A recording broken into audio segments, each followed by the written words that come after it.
بسم اللہ الرحمن الرحیم الصلاۃ والسلام علیکہ یا رسول اللہ وعلیٰ آلکہ و صحابکہ یا حبیب اللہ اللہم صلی علی محمد وعلی آل محمد صلی اللہ علیکہ یا محمد نور من نور اللہ۔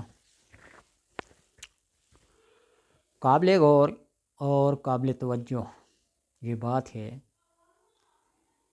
کہ ہم اپنے گھروں کے بارے میں سوچیں، اپنے آپ کے بارے میں سوچیں کہ ہمارے گھروں سے خیر و برکت اٹھتی جا رہی ہے، پریشانیاں بڑھتی جا رہی ہیں، رزق روزی میں کمی تو نہیں کہہ سکتے لیکن برکت نہیں رہتی۔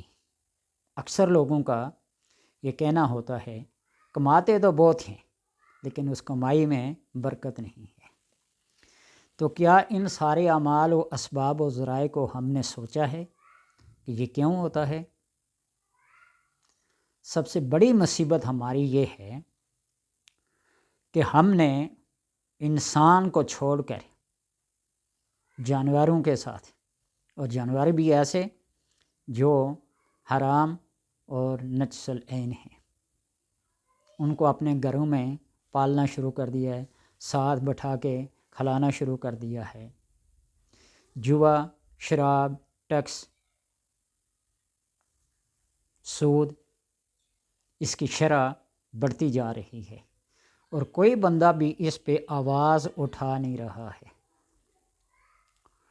خیر و برکت والے گھروں کو اللہ نے 3 قسم میں تقسیم کیا ہے۔ پہلی قسم وہ ہے کہ اللہ تبارک و تعالیٰ کے وہ نیک بندے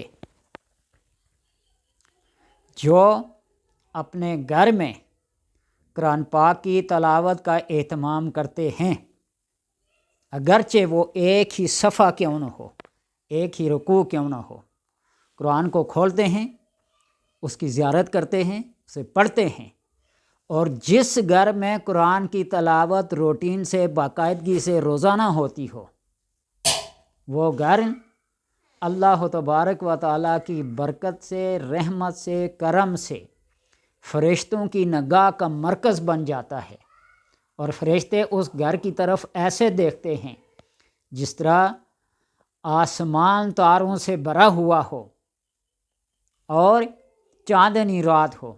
ہر انسان کی نگاہ آسمان کی طرف اٹھتی ہے اور اس کے دل کو بلا بلا اور خوشی محسوس ہوتی ہے۔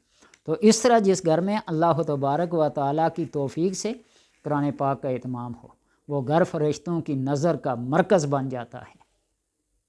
دیکھیے، ہم موبائل کو، میں نہیں کہتا کہ بیکار چیز ہے، بڑی کارآمد چیز ہے، لیکن اس سے کوئی بینیفٹ حاصل کرے تو تب، فائدے حاصل کرے تو تب، کوئی کمائی کے ذرائع پیدا کرے تو تب، کوئی نیکی اور ہدایت کی بات اس سے سیکھے تو تب۔ آج کل اس کے ذریعے سے صرف طنز، تنقید، کارٹون اور ممیز بنا کر لوگوں کے ناموں کو بگاڑ کر ان کے کرداروں کو بگاڑ پر پیش کیا جاتا، بس اس کے علاوہ کچھ نہیں۔ یہ اللہ پوچھے گا، یہ تمہارے پاس امانت ہے۔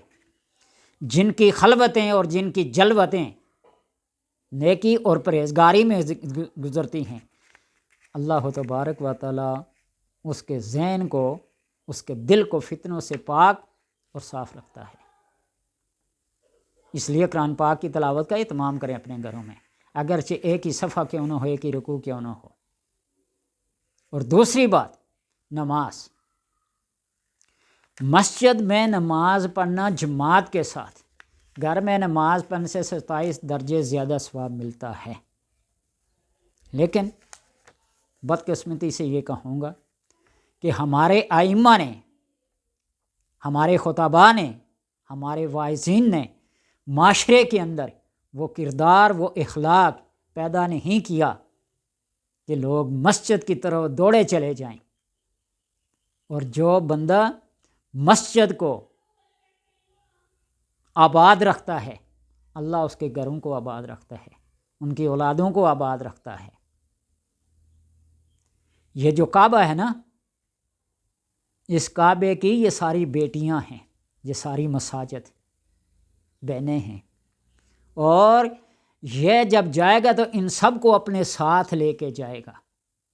ایک مسجد رہ جائے گی جو کہے گی یا اللہ میری ایک سواری رہ گئی ہے ذرا اس کو بھی آنے دو، وہ کون سی سواری ہوگی؟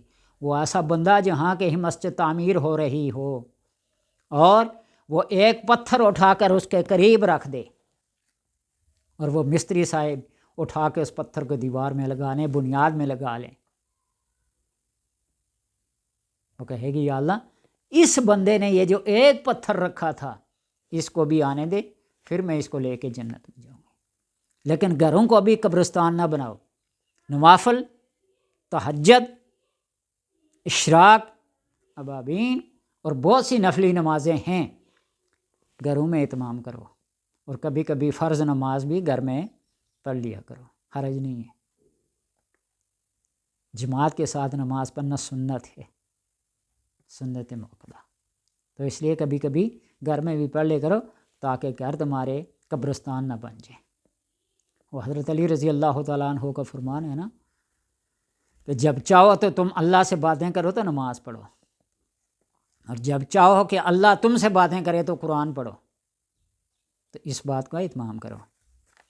اور تیسری بات جس کی وجہ سے گھروں میں خیر و برکت پیدا ہوتی ہے، فرشتے اترتے ہیں، رحمتیں نازل کرتے ہیں، لے کے آتے ہیں اور لے کے جاتے ہیں، ہماری عبادات کو لے کے جاتے ہیں اور اس کے بدلے میں تو نہیں، لیکن اللہ کے کرم اور رحمتوں کو لاتے ہیں۔ اللہ ان سے پوچھتا پھر کس حال میں چھوڑ کے آئے ہو؟ جب گئے تھے کوئی حال میں پائے ہو؟ تو کہتے ہیں اللہ کوئی رکوع میں تھا، کوئی قیام میں تھا، کوئی سجدے میں تھا، تو تسبیح میں تھا، کوئی تحلیل میں تھا، کوئی قعدے میں تھا، کوئی سجود میں تھا، کوئی کس طرح تھا۔ اور جب آئے ہیں تو پھر بھی اس طرح پایا، کوئی وضو کر رہا ہے، کوئی اہتمام کر رہا ہے، کوئی مصلی بچھا رہا ہے، کوئی تلاوت کر رہا ہے۔ تو تیسری چیز جو خیر و برکت ہے، جس گھر میں اولاد ہو اور ان کے ماں باپ ہوں، اور اولاد کو چاہیے کہ ماں باپ کی تابع داری، فرمان برداری، ان کی خدمت میں کوئی کسر اٹھا نہ رکھیں۔ جس نے جوانی میں اپنے والدین کو پایا اور ان کی خدمت نہ کی تو اس سے بڑا بدبخت انسان کوئی نہیں کائنات میں۔ 3 بدبخت انسان ہیں، جس کو بحالت صحت و تندرستی اور بلوغت رمضان نصیب ہو اور اس کے روزے نہ رکھیں، تباہ و برباد ہو گیا۔ دوسرا وہ کہ والدین ملے اور ان کی خدمت کر کے ان سے دعائیں نہ لی۔ اور تیسرا وہ جس کے سامنے آپ صلی اللہ علیہ وسلم کا نام لیا جائے اور وہ آپ پہ درود نہ پڑے۔ کائنات کا سب سے بدبخت ترین انسان ہے وہ۔ روزے نہ رکھنا، والدین کی خدمت نہ کرنا، اور آپ صلی اللہ علیہ وسلم پر درود نہ پڑھنا۔ اس لیے والدین کو چاہیے کہ وہ اپنی اولاد کی تربیت اس طرح کریں کہ ان کی حاضری میں اور ان کی غیر حاضری میں وہ ان کے فرمان بردار اور تابع دار رہیں۔ اور انسان جب کسی زندگی کے کسی موڑ میں اپنے رزق میں کمی محسوس ہوتا دیکھے تو اس سے یہ پھر سوچنا شروع کر دے کہ کہیں میں نے اپنے والدین کی خدمت میں کوتاہی تو نہیں کی۔ اگر وہ دنیا سے چلے گئے ہیں تو ان کی مغفرت کے لیے دعا کرنا تو نہیں چھوڑ دی۔ جس گھر میں قرآن ہو، اس کی تلاوت ہو، نماز جس گھر میں ادا کی جاتی ہو، فرض، واجب، سنت، نوافل جس گھر میں ادا کیے جاتے ہوں وہ گھر، اور جس گھر میں ماں باپ کی تابع داری کی جاتی ہو اور اولاد کی اچھی تربیت کی جاتی ہو، اللہ تبارک و تعالیٰ ان 3 قسم کے گھروں کو کبھی برباد نہیں کرتا، اپنی رحمتیں، اپنی برکتیں نازل فرماتا رہتا ہے۔ اس گھر کو فرشتوں کی نظر کا مرکز بنا دیا جاتا ہے۔ وہ فرشتے جو خیر لے کے آتے ہیں، اللہ تبارک و تعالیٰ کی طرف سے ہر بلائی لے کے آتے ہیں، تو اس لیے اپنے گھروں کو بنجر ویران قبرستان نہ بناؤ۔ قبرستان بھی جاتے ہیں نا، وہاں بھی فاتحہ درود ضرور پڑھتے ہیں۔ کسی بھی مذہب کا، کسی بھی مسلک کا بندہ ہو، وہ قرآن پاک، نماز، والدین کی خدمت اور قبرستان پہ بھی جا کر دعا کرنے کو ناجائز نہیں سمجھتا، اگرچہ ان کے اعتراضات ہیں مردے سنتے ہیں یا نہیں سنتے۔ مردے نہیں سنیں گے تو کون سنے گا؟